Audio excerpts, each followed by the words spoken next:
भगवते वासुदेवाय जय श्री कृष्ण चैतन्य प्रभु नित्यानंद श्री अद्वैत गदाधर श्रीवासदि गौर भक्त वृंद हरे कृष्ण कृष्ण कृष्ण हरे हरे हरे राम राम राम हरे हरे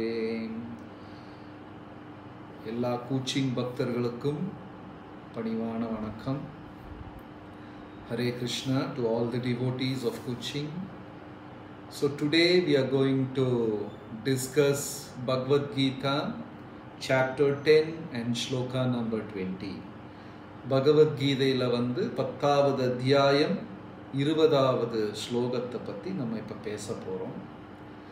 ஏன்னா இந்த 20வது ஸ்லோகம் முடிந்தால் அடுத்த 20 ஸ்லோகம் வந்து பகவான் தான் எவ்வளவு உயர்ந்தவர் அப்படிங்கிறதான் இந்த பகுதியில் விளக்குறார். So this 20th shloka in 10th chapter is very important because after this shloka Krishna Bhagavad Gita explains how God is great and how great is God. கடவுள் எவ்வளவு பெரியவர் அப்படிங்கிறத வந்து ரொம்ப அழகா அடுத்த 20 ஸ்லோகங்கள்ல விளக்குறாங்க. And this shloka is very important. ரொம்ப முக்கியமான ஒரு ஸ்லோகம் இது. அகம் ஆத்ம குடாகேஷ சர்வபூதாசயஸ்திதஹ அகம் ஆதிஷ்ச மத்யம் ச பூதானாம் அந்த ஏவச்ச. இதுல முதல் வரியில வந்து குடாகேஷா அப்படின்னு சொல்லி ஒரு வார்த்தை இருக்கு. ரொம்ப முக்கியமான வார்த்தை. The term குடாகேஷா in the first line is very important. குடாகேஷா அப்படின்னா இருட்டை வென்றவர். Who has won the darkness. அந்தகாரம் இருட்டை வென்றவர் அப்படின்னு பேர் குடாகேஷா. Who has won the darkness. Why Arjuna got this name? It's got a very specific purpose that why Arjuna got this name. அர்ஜுனருக்கு இந்த பேர் ஏன் கிடைச்சது அப்படின்னு சொல்லி விளக்குறாங்க. இருட்டை வென்றவர். Arjuna has won the darkness. That's why he got this name Gudakesha. So one day Kunti Maharani was serving food for all her 5 children. தன்னுடைய குழந்தைகளுக்கெல்லாம் பாண்டவர்களுக்கு குந்தி மகாராணி உணவு பரிமாறிக்கிட்டு இருக்காங்க. And she has a custom. She will feed 4 of her sons, then she will also eat, and whatsoever is left over will be given to Bhima. அவருடைய குந்தி மகாராணியுடைய பழக்கம் எப்படின்னா, முதல்ல 4 குழந்தைகளுக்கு 4 பசங்களுக்கு கொடுத்து தானும் உணவை சாப்பிட்டதுக்கு அப்புறம் பாக்கி வர்ற உணவைத்தான் பீமசேனனுக்கு கொடுப்பாங்க. Because if Bhima eats in the first, all the others will go hungry. Bhimasenan முதல்ல சாப்பிட்டார்னா பாக்கி யாருக்குமே உணவு கிடைக்காது. So Bhima has to patiently sit and wait. அப்போ பீமருடைய என்ன பண்ணணும்னா அவர் தினமும் வந்து மற்றவங்கெல்லாம் சாப்பிட்டு முடிகிறவரை பொறுமையா காத்திருக்கணும். So Kunti Maharani served all of them. எல்லாருக்கும் உணவு பரிமாறினாங்க குந்தி மகாராணி. And there was a gentle breeze and the light went off. அந்த விளக்கு அணைஞ்சு போச்சு. ஒரு சின்ன காற்று. சில நிமிடங்கள்ல வந்து குந்தி மகாராணி மறுபடியும் விளக்கேத்துனாங்க. Within moments she has lit up the lamp again, but to their surprise all the plates were empty. பார்த்த உடனே அவங்க ரொம்ப ஆச்சரியப்பட அடைஞ்சாங்க. ஏன்னா எல்லா உணவுமே காலி ஆயிடுச்சு. What has happened? In that fraction of moment Bhimasena ate of all the food. அந்த சிறிய நேரத்துக்குள்ள பீமசேனன் வந்து அனைத்து உணவையும் சாப்பிட்டுட்டார். Without a small sound. ஒரு சின்ன சத்தம் கூட கிடையாது. When this happened, Arjuna immediately left that place and ran towards Dronacharya. Arjunan வந்து உடனே அங்கிருந்து எந்திரிச்சு துரோணாச்சாரியரை பார்க்கறதுக்கு ஓடுறாரு. அங்க போயிட்டு கேட்கிறாரு, how could this happen? How was this possible? இது எப்படி நடந்தது? There was not a speck of sound. சின்ன சிறிதளவு சத்தம் கூட கிடையாது. How do Bhima could eat everything? எப்படி சாப்பிட்டாரு அப்படின்னு சொல்லி தன்னுடைய குரு கிட்ட துரோணாச்சாரியார் கிட்ட அர்ஜுனர் கேட்கிறார். When Arjuna asked this question to Dronacharya, Dronacharya said, Bhimasena, 24 hours he is thinking about food. His consciousness is completely around food. Dronacharya சொல்றார், அர்ஜுனா, உன் அண்ணன் பீமசேனன் 24 மணி நேரம் உணவை பற்றியே சிந்திச்சுக்கிட்டு இருக்கிறார். He doesn't think of anything else apart from food. He is simply meditating on food. உணவை பற்றி மட்டுமே தியானம் செய்து கொண்டிருக்கிறார். That is why even in the darkness he could locate food and eat it off. அதனால தான் அந்த இருட்டுல கூட பீமசேனன் கரெக்டா சாப்பிட்டுட்டார். So immediately Arjuna asked a question.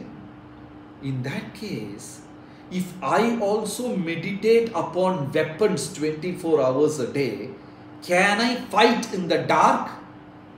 உடனே அர்ஜுனன் கேட்டாரு, நானும் ஆயுதங்களை பத்தியே ராத்திரி பூரா 24 மணி நேரம் ஆயுதத்தையே தியானம் செய்து கொண்டிருந்தால் எனக்கு இரவுல சண்டை போட முடியுமா? Can I shoot in the night? இந்த இரவுல வந்து எனக்கு என் எதிரியை அடிக்க முடியுமா? Then Dronacharya said, of course. If you meditate on something continuously, that will appear in front of you. 24 மணி நேரம் நீ எதையாவது தியானம் செய்து கொண்டிருந்தால் இரவு பகல் என்ற வித்தியாசமே கிடையாது, உன்னால் அடைய முடியும். So from that day, Arjuna started practicing in the night, meditating on the weapons. இரவுல கூட அவர் சண்டை போட ஆரம்பிச்சார். And he became expert warrior who can fight in the night. இரவு நேரத்துல சண்டை போடக்கூடிய ஒரு அற்புதமான ஒரு போர் வீரனாக அர்ஜுனன் மாறிவிட்டார். That's why he got this name Gudakesha.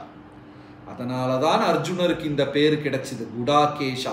இரவை வென்றவன், இருட்டை வென்றவன். Man who has won the darkness.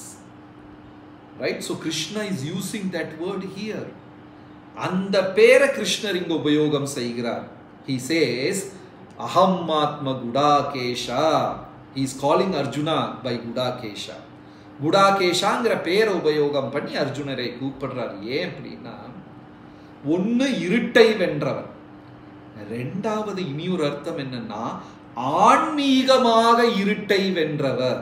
There is another meaning for this statement which says, a man who has won the darkness in spirituality. ஆன்மீகத்துல இருட்டுன்னு சொல்றது எது? அஜ்ஞானம், ignorance. Ignorance is darkness in spirituality. So a spiritual person should overcome ignorance. That's very important. அக்ஞதை, ஞானமில்லாத, அறிவில்லாய்மை, அறிவில்லாத ஒரு நிலையை ஒரு ஆன்மீகவாதி வெல்ல வேண்டும், ஜெயிக்கணும். And what is ignorance? Sleep, laziness and lust. சோம்பேறித்தனம், laziness. தூக்கம், உறக்கம், sleep and lust, காமம். இது மூன்றும் தான் அந்தகாரம், ignorance-னுடைய characters. What are the three characters? Lust, laziness and sleep. உறக்கம், காமம், அதுக்கப்புறம் சோம்பேறித்தனம். இது மூணு தான் ignorance உடைய.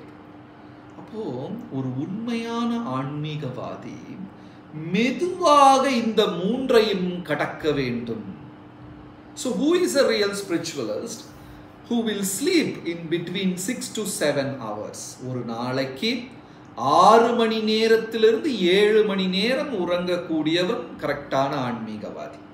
If you sleep more, you will become tamasic. If you sleep very less, you will become rajasic. If you sleep the exact amount, then you are in sattvic mode. கம்மியா தூங்குனா ரஜோகுணம், அதிகமாக உறங்கிவிட்டால் தமோகுணம், சரியான அளவு தூங்குனா அவன் சாத்விக குணத்தில் இருக்கான். அதுதான் கிருஷ்ணர் சொல்றாரு, யுக்தாஹார விஹாரஸ்ய யுக்த சேஸ்தசு ஸ்வப்னசு.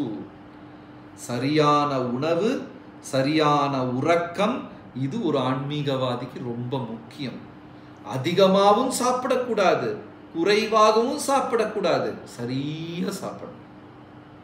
We should not eat or sleep more. We should not eat or sleep very less. There is a balance.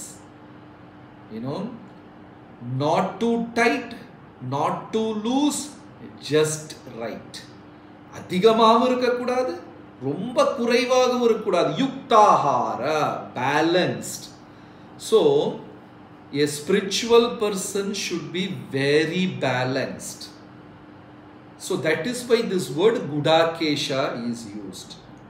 So, sariyana urakam, sariyana unavu, and if he lives a spiritual life like that, then he can easily wake up in the morning. காலையில வந்து ரொம்ப ஈஸியா எந்திரிச்சிட முடியும். But late in the night we go and sleep, eat so much, நிறைய உணவெல்லாம் சாப்பிட்டுக்கிட்டு அப்புறம் இந்த மலப்பாம்பு மாதிரி, பைத்தன் மாதிரி ராத்திரி போய் பெட்டில் படுத்தா வயிற்றுல இருக்கிற உணவும் செரிக்காது. The food will not get digest also. இல்லையா? So that is why in Ayurveda they say, for example, you take in South India, we all eat idli, dosa idli. It's very famous in South India. We all have, South India la, Ten India la வந்து இட்லி தோசை வந்து ரொம்ப எல்லாருக்கும் பிரியம். அப்போ அவங்க என்ன சொல்றாங்கன்னா, முதல் 4 இட்லி உனக்கு நல்லது செய்யும், 5வது இட்லி டாக்டருக்கு நல்லதாகும். ஏன்? வியாதி வந்து அங்க போய் காசு கொடுப்போம். So that is why in Ayurveda they say the first 4 idlis are for you, and the 5th one and the 6th one is for doctor, because we will be paying money because we fall sick. So we should have a balanced diet. அதனால அளவான சாப்பாடு, அளவான உறக்கம், balanced sleep. So if you eat your dinner before sunset, சூரியன் மறையறதுக்கு முன்னாடியே நம்ம டின்னரை சாப்பிட்டோம்னா, morning we will be able to wake up fresh before sunrise. சூரியன் உதிக்கிறதுக்கு முன்னாடி நம்மனால ஃப்ரெஷ்ஷா எந்திரிக்க முடியும். Then we will be able to do our spiritual sadhana, spiritual practice with a lot of attention. நல்ல தியானமாக காலையில நம்மனால செய்ய முடியும்.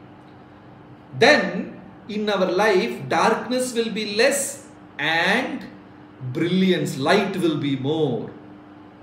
நம் வாழ்க்கையில் இருட்டு கம்மியாகவும் பிரகாசம் ஜோதி அதிகமாகவும் இருக்கும்.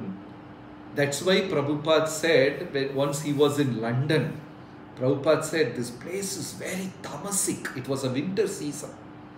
அந்த குளிர் காலத்துல பிரபுபாதர் சொன்னாரு, இது ரொம்ப தமோ குணத்தில் இருக்கிற இடம் அப்படின்னாரு.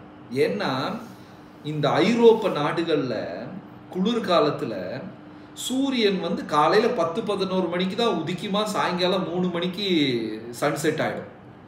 So in these European countries during winter the days are very less and the night is more. இரவு அதிகமும் பகல் குறைவும், இது தமோ குணம். But if you go to Himalaya, sun rises at 4 AM in the morning and sun sets at 8:30 in the night. காலையில 4 மணிக்கு சூரிய உதயம், நைட்டு 8:30 மணிக்கு தான் சூரியன் அஸ்தமிக்கும். Even at 8 o'clock in the night you go, it's so bright. I have been to Himalayas many times and it's amazing, it's a surprising thing. இமயமலைக்கு போனீங்கன்னா நீங்க வந்து ரொம்ப அதிசயம், நைட்டு 8 மணிக்கு கூட அப்படியே சூரியன் ஒளிச்சுக்கிட்டு இருக்கும், அப்படி பிரகாசமா இருக்கும். You see, the night is very less there. That is why this place is called, it's like surcharged with goodness. இரவு கம்மியாகி பகல் அதிகமானதுனால இந்த இடங்கள் எல்லாம் ஆன்மீக சக்தி அதிகமா இருக்கும். Even during March in Mayapur, sun rises at 5:15 a.m., 5 a.m. sometimes. மாயப்பூர்ல கூட காலையில் 5 மணிக்கு 5:15 மணிக்கு. அப்போ the simple understanding is increase the brightness in your life and reduce the darkness. வாழ்க்கையின் ரகசியம் என்னன்னா பிரகாசத்தை அதிகமாக்கவும் இருட்ட கம்மியாக்கவும் வேணும்.